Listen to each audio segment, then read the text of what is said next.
बुझालू भौजी जे समझा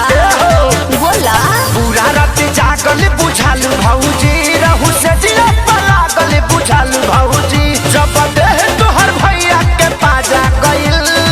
ऐसा जब देह तोहर भैया के पाजा गइल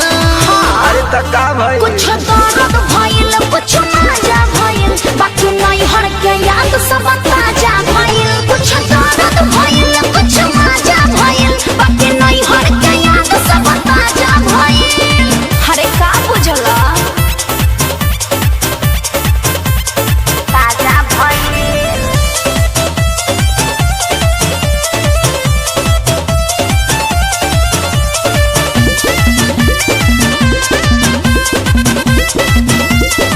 दिल बाड़ू पहिला ही के तू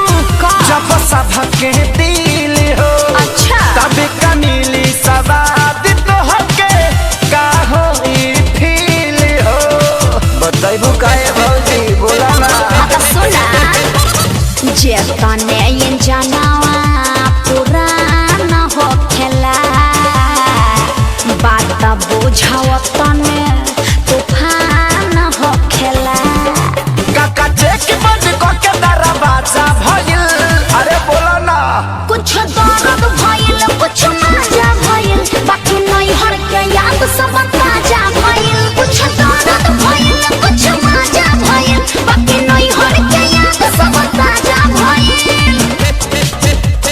ताजा भइल नहीं हर के याद सब ताजा भइल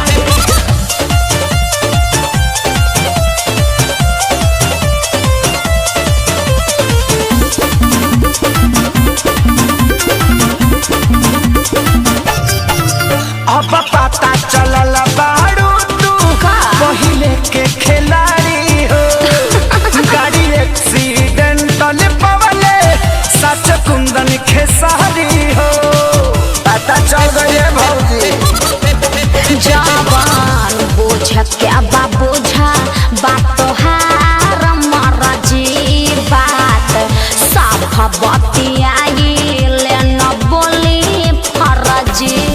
तो कैसे सूती खानी देह आज गाजा भइल बोला ना कुछ दर्द भइल कुछ मजा भइल बाकी नहीं हर के याद सब ताजा भइल कुछ दर्द भइल कुछ मजा भइल बाकी नहीं हर के याद सब ताजा भइल अरे बाकी मूड फ्रेश हो गइल।